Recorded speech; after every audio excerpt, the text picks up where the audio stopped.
ஓம் சக்தி.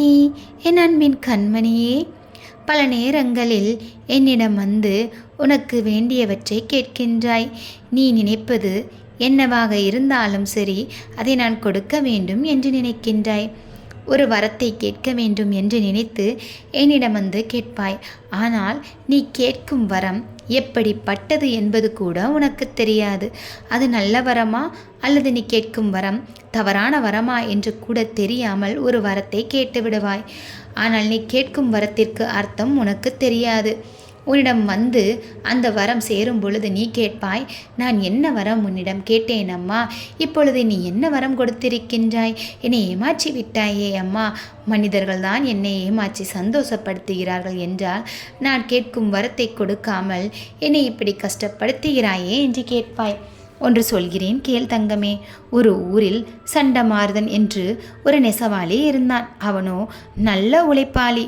ஒரு நாள் அவன் தறி செய்ய மரம் தேவைப்பட்டதால் கோடாரியை எடுத்துக்கொண்டு மரத்தை தேடி சென்றான். அந்த ஊர் கடற்கரைக்கு அருகே ஒரு பெரிய மரம் இருந்தது. அதை வெட்டத் தொடங்கினான். அப்போது அந்த மரத்தில் வசித்து கொண்டிருந்த தேவதை, ஐயா, இந்த மரத்தை வெட்ட வேண்டாம், நான் நெடுங்காலமாக இதில் வாழ்ந்து வருகிறேன், இங்கு கடற்காட்சி எனக்கு சுகமாக இருக்கிறது, என் சுக வாழ்க்கையை கெடுக்க நீ நினைக்கலாமா என்றது. அதை கேட்ட நெசவாளி, தேவதையே, நான் என்ன செய்வது, என் தரையில் உள்ள மரச்சாமான்கள் எல்லாம் உடைந்து விட்டன, அதனால் நெசவு நின்று போய்விட்டது, நெசவு நின்று போனதால் வருமானம் இல்லை, வருமானம் இல்லாததால் என் குடும்பமே பட்டினி கிடைக்கிறது, இந்த நிலையில் நான் இந்த மரத்தை வெட்டாமல் என்ன செய்வது, இந்த ஒரே மரத்தினால் என் தறிக்கு வேண்டிய அத்தனை சாமான்களையும் செய்து கொள்வேன், வேண்டுமானால் நீ வேறு இடத்துக்கு போய்விடு, நான் இதை வெட்டித்தான் ஆக வேண்டும் என்றான். உன் வார்த்தைகள் எனக்கு மகிழ்ச்சி தருகிறது, அதோடு நீ பொறுப்புள்ளவனாக பேசுகிறாய், அதனால் உனக்கு விருப்பமான வரம் என்னவோ அதை கீழ் தருகிறேன், ஆனால் இந்த மரத்தை மாத்திரம் வெட்டிவிடாதே என்று கேட்டுக்கொண்டது அந்த தேவதை. அப்படியானால் சரி, நான் என் வீட்டிற்கு சென்று என் மனைவியிடமும் நண்பர்களிடமும் விவரம் கேட்டு வருகிறேன் என்றான் நெசவாளி. அப்படியே உன் விருப்பம் போல செய் என்றது தேவதை. நெசவாளியும் வீடு திரும்பினான். முதலில் அவன் தன் நண்பனான நாவிதன் வீட்டுக்கு சென்றான். அவனிடம் நடந்ததை கூறி, நான் என்ன வரம் கேட்கலாம் சொல் என்றான். ஆகா, இது நல்ல தருணம், இதை விட்டு விடாதே, ஒரு ராஜ்யமே வேண்டும் என்று கேள், நீ அரசனாகி விடுவாய், நான் மந்திரியாவேன், நாம் இருவரும் சேர்ந்து உலகத்தின் அத்தனை இன்பத்தோடு மறு உலக இன்பத்தையும் அனுபவிக்கலாம் என்று யோசனை கூறினான். ஆகா, உன் யோசனை பிரமாதமாக இருக்கின்றது, நான் அரசன் நினைத்து பார்க்கவே சந்தோஷமாக இருக்கின்றது, எதற்கும் என் மனைவியிடமும் கேட்டுவிடுகிறேன் என்றான். உடனே நாவிதன், அது சரியல்ல, எப்பொழுதும் இது பற்றியெல்லாம் பெண்களை யோசனை கேட்பது சரியல்ல, அவர்களுக்கு வேண்டிய உணவு உடைகளை கூடு, நகைகள் செய்து போட்டு அழகு பார், ஆனால் யோசனை மட்டும் கேட்டுவிடாதே என்றான். நீ கூறுவது பொதுவாக கூட சரியாக இருக்கலாம், இருந்தாலும் என் மனைவி அப்படிப்பட்டவள் அல்ல, அவள் யோசனையை நான் கேட்கத்தான் போகின்றேன் என்றான் நெசவாளி. அடுத்த நிமிடம் தன் மனைவியிடம் சென்றான். அவளிடமும் காட்டில் நடந்ததை கூறி, அந்த தேவதையிடம் என்ன வரம் கேட்கலாம் சொல், என் நண்பன் நாவிதனோ ஒரு ராஜ்யம் வேண்டும் என்று கேளடா என்கிறான். ராஜ்யம் கிடைத்தால் நல்லதுதானே, நீ ராணி மாதிரி வாழலாம், என்ன சொல்கிறாய் என்று கேட்டான்.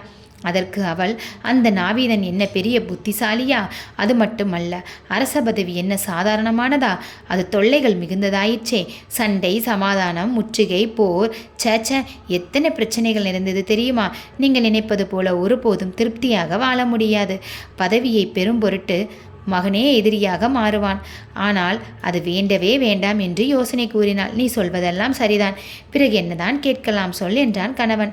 நாள்தோறும் துணி நெய்வதன் மூலம் நமக்கு வருமானம் கிடைக்கின்றது, உமக்கு இன்னொரு தலையும் மேலும் 2 கைகளும் இருக்குமானால் ஒரே சமயத்தில் 2 நெசவு செய்து இரட்டிப்பு வருமானம் பெறலாம், அதனால் நாம் சுகமாக வாழலாம், அதோடு நம் இனத்தவர்களிடையே நம் மதிப்பும் உயரும் என்றாள். உடனே தேவதையிடம் சென்றான். அவன், தேவதையே, எனக்கு வரம் தருவதாக சொன்னாயே, எனக்கு மேலும் ஒரு தலையும் 2 கைகளும் கொடு என்று கேட்டான். நீ விரும்பியபடியே கொடுத்தேன் என்றது தேவதை. அடுத்த நொடி அவனுக்கு மற்றொரு தலையும் 2 அதிகமான கைகளும் தோன்றின. மகிழ்ச்சியுடன் வீடு நோக்கி நடக்கலானான். ஆனால் வழியில் அவனை கண்ட மக்களோ அவனுடைய வினோத உருவத்தை பார்த்து அரக்கனோ என்று நினைத்து அவன் மீது கற்களையும் களிகளையும் கொண்டு கண்டபடி தாக்கினர். அதனால் அவன் உயிர்விட நேர்ந்தது. மட மனைவியின் சொல்லை கேட்டு தவறாக வரம் கேட்டதால் வந்த வினை இது. இப்படித்தான் தங்கமே, நீ வரம் கேட்கும் பொழுது யோசிக்காமல் எதையாவது கேட்டு விடுகிறாய். அதனால் தான் நீ கேட்ட வரம் கிடைக்காமல் கஷ்டப்படுகிறாய். அதற்காக அம்மா இப்படி சொல்கிறீர்களே, நான் அப்பொழுது அறிவாளி இல்லையா என்று கேட்காதே. அவசரத்தில் நீ கேட்கும் வரத்தை தவறாக கேட்டு விடுகிறாய். அதனால் தான் கஷ்டத்துக்கு ஆளாகிறாய். இனிமேல் யோசித்து என்ன வரம் கேட்க வேண்டுமோ அதை கேட்க வேண்டும். பொதுவாக என் பிள்ளைகள் என்னிடம் வந்து நோய் நொடி இல்லாத வாழ்க்கையை கொடுங்கள் என்று கேட்பார்கள். நோய் நொடி இல்லாத வாழ்க்கை என்றால் நோய் நொடி உள்ள வாழ்க்கை தான் உனக்கு கிடைக்கும். நீ எப்பொழுதுமே என்ன எண்ணுகிறாயோ அதுபோலதான் உன் வாழ்க்கை அமையும். அம்மா உடல் ஆரோக்கியமாக இருக்க வேண்டும் என்று நீ கேட்டால் உனக்கு உடல் ஆரோக்கியம் கிடைக்கும். நோய் நொடி என்று ஆரம்பத்திலே சொல்லிவிட்டால் அப்படி வாழ்க்கை தான் உனக்கு கிடைக்கும். கடன் இல்லாத வாழ்க்கையை கொடுங்கள் அம்மா என்று வரம் கேட்கின்றாய். கடன் என்று நீ ஆரம்பத்திலே எண்ணிவிட்டால் கடன் உள்ள வாழ்க்கை தான் உனக்கு கிடைக்கும். அம்மா எனக்கு வருமானத்தை அதிகப்படுத்துங்கள், நான் செல்வ வளத்தோடு வாழ வேண்டும் என்று என்னிடம் வரம் கேட்க வேண்டும். இப்படி நீ வரம் கேட்கும் பொழுது எப்பொழுதுமே நேர்மறையாக வரத்தை கேட்டால் உனக்கு நிச்சயமாக நினைத்த வரம் கிடைக்கும். அதை விட்டுவிட்டு எதிர்மறையான எண்ணத்தை நினைத்து வரத்தை கேட்டால் எதிர்மறையாகத்தான் உன் வாழ்க்கையில் நடக்கும். இனிமேலாவது சற்று யோசித்து நீ என்ன கேட்க வேண்டுமோ அதை என்னிடம் கேள். நிச்சயமாக நீ எண்ணியபடியே நன்றாக வாழ்வாய் தங்கமே.